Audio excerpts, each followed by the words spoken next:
استاد از چی باشد که وقتی قرآن را گوش میکنم درونم تثبتگر میشود؟ خیلی الله مهربان دانا هست. شاید که مثال قرآن را بسیار با ذوق گوش میکنی، یا شاید که انشاءالله به قرآن مهر و محبت داری، یا از مثال کلام الهی است میترسی، شاید تسبیدن تا حساب باشد.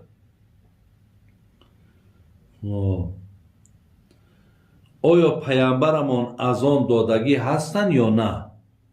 یعنی آیا پیامبر یگان بار از آن دادن یا نه؟ نه، پیامبر هیچگاه از آن نمیدادن، زیرا پیامبر وظیفش از آن دادن نبود. برادران، پیامبر مانا وظیفش این تبلیغ بود، این رسانیدن سخن خدا بود.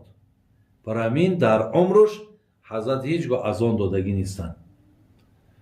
خب نماز جمعه را با چند نفر خواندن جایز است؟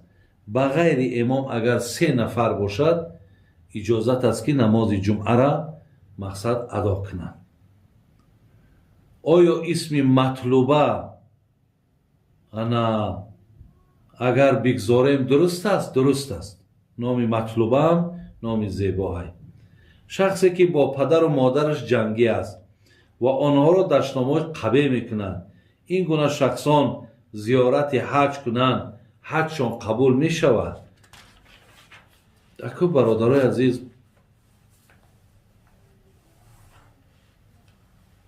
امروز اکو مسئله حج یک عبادتی شده است که هر نفر می رود زیارت میکند و میگردد میآید، لیکن قبول حج این است که تا اگر فعل و فعال ما عوض نشود، یعنی همون بعضی کردارهای نادرستی که ما داشتیم اونها اگر از بین نروند، میگن همین نشانه همون است که حج می آدم قبول نشده است. یعنی یک آدم پیشتر مثال گوییم سیگارت کش بود، یعنی زیناکار بود، شراب نوش بود، یا یگان کردارهای زیش داشت، وقتی حج میرود میگرده میآید از همه همین ها دیگر توبه میکند، به اینها دیگر نزدیک نمیشود، میگه همین قبول حجش است. لیکن آمد و با همین کاراش دوام دادن گرفت، میگه یعنی حج همی آدم قبول نشده است. برای همین میگن خر عیسی گر برش به مکه گرچه آید هنوز خر باشد. عاقلان این سخن نکو دانند، زاده خر همیشه خر باشد. من یک زن هستم، میگه در کاروان سوداگرم، شوهر کردم از خودم خورد است، تا حال زن گرفتگی نبود، وجدانم بسیار عذاب میدهد. آیا من در همین جا گناهکار شدم؟ معامله مادرش به من خوب است، من زندگیم را دوام دهم یا نه؟ البته زندگی تا دوام تین، یگان فرقی ندارد. بینین چی مثال فرقی است که اگر زن کلام باشد یا مرد کلام باشد. اکثرا دیدین که بسیاری مردها از زنها 10 سال و 15 سال و 20 سال کلانند. برای همین اگر زنم که کلام باشد، این در نگاه دین یگان جای گناه و یگان جای عیبش نیست. برای همین شما زندگیتون دوام تین، شما حرمت خوشتامن و حرمت شوهرتون رو بجا بیارین، انشاءالله این کار شما یگان گناهی نیست. استاد جان یک داملا گفت که وهابی ها بعد از شام ذکر میکنن، ولی من بعد شام ذکر میکنم. استاد جان التماس پرتر فرمانید که تا که گمراه نشوم. ما اکو با وهابی سلفی هر گروهی باشد کاری نداریم، لیکن بعد شام کسی که با ذکر مشغول میشود ذکر وقت ندارد. هر زمانی که شما نشینین و الله را ذکر کنین، الله را یاد کنین، اجازت است. بابا جان بعد از نماز تسبیح ناگفته دعا کنی جایز است. اگر قاعدویش بعد نماز تسبیح ها را بگین بعد دعا کنین، زیرا ثابت شدن سنت به همینه که ما باید اول تسبیح ها را بگیم بعد دعا کنیم.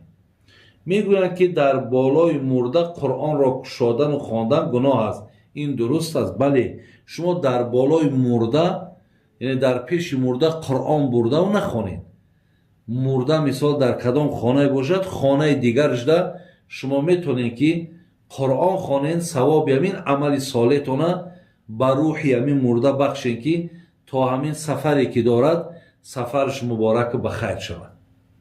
من یک زنم سر قبر پدر و فرزندم به خاطر دعا و فاتحه روم گناه است. بله خواهرای عزیز، شما مقصد انا حرکت کنین که از همین خانهاتون دعا کنین بهتر است. یعنی شما شرط نیست که همون قبرستان روین و سر همون گوری پدرت یا مادرت است. اگر چی روی هم گناهگار نمیشه، ولی نرفتنت با بهتر است. از دورم که شما دعا کنین انشاءالله قبول است. سوال آخرانی که در اینجا آمده است، گفته است که پیغمبرمون چند تا زن داشتن و اسم زنهاشون نام برید. یعنی نامهای زنهای پیغمبر گوش کنید که پیغمبرمون چند زن داشتن و نامهاش چی است. یکم حضرت خدیجه بنت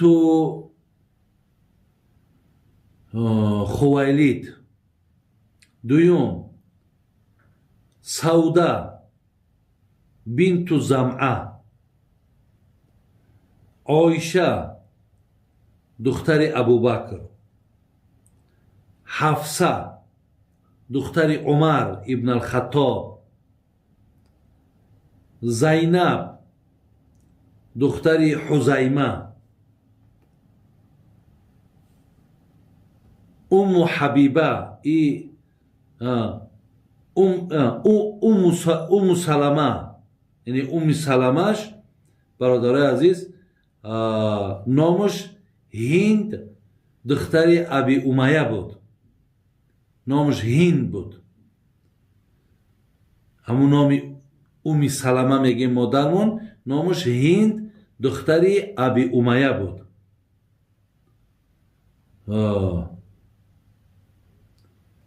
دیگر جویریه دختر حارث، صفیه دختر حی ابن اخطب، ام حبیبه، ام حبیبش همو رمله دختر ابو سفیان بود. ام حبیبه میگیم، ام سلمه میگیم، ام حبیبه. ام سلمه را فهمیدیم که این نامش هند بود، ولی ام حبیبش نامش رمله است، این دختر ابو سفیان بود. دیگرش میمونه دختر حارث، دیگرش ماریه قبطیه. این گویم که حسابی غلام زنکش بود که ابراهیم بچهش از همین ماریه قبطیه بود.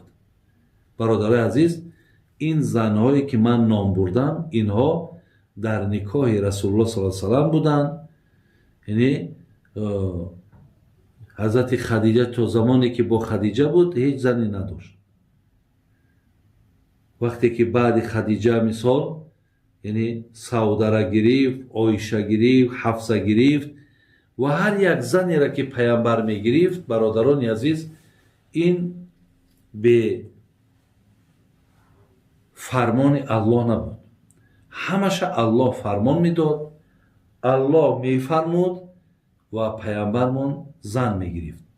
ولی برادرای عزیز، بسیاری از دشمنای دین میگن که پیامبر اگر در اینجا من حساب کنم، من حساب نکردم، حساب کنم اگر 12 زن من نام بردم که اینها در زنهای پیامبر ما بودن. بسیاری از دشمنای دین میگفتن که پیامبر زنهای زیاد گرفت به خاطری که شهوت پرست و شهوت چران بود. ولی برادرای عزیز، پیامبرمون در بین همین 12 تایی که من نام بردم ягона як духтари бокира, як духтари хона ҳазрати оишаро гирифтагӣ аст. дигар ҳамаш беваҳои 4 фарзанду 2 фарзанду ва ҳамаш синни солошон калон калон буд. одаме ки агар дунболи шаҳват бошад зани пиронсол мегирад. ин туҳматҳое буданд бародарои азиз ки дар ҳаққи пайғамбармон мекарданд ки ин пайғамбар мақсад шаҳватпарастӣ мекард. лекин боз мегӯм инҳо ҳама фармудаи аллоҳ буданд ва яке аз ҳикматҳои зиёд будани ин занҳо ин буд ки дар ҳар қабила пайғамбар зан мегирифт ва ӯро таълими дин мекард ва дар ҳамҷо ҳамчун ба ҳайси даъватгар ва муаллима барои занҳои ҳамон қабила мегузошташ. тамом инҳо дар никоҳи ҳазрат буданд. гоҳ вақт бисёр ҳамин ҳазрат инҳо мақсад аз инҳо хабаргирӣ мекард, вале мақсадаш ки вақт кам ки буд бояд ин қуръона ба гӯши ҳамагон ки расонем. инҳоро ҳамчун бо барои худаш як ходимаи дин ҳазрат интихоб кардагӣ буд. барои ҳамин ҳар гумонҳои бада дар рости пайғамбари гиромӣ аз зеҳнҳотон дур кунед ва ҳар касе ки ин гумонҳоро мекунад аниқ маълум аст ки вай душманӣ ба пайғамбармон дорад. аллоҳи меҳрубон бозам имономона комил кунад, хотимамона ба хайр кунад ва аллоҳ дар паноҳи раҳматаш ҳамаи мову шуморо нигаҳбон бошад. ассалому алайкум ва раҳматуллоҳи ва баракотуҳ.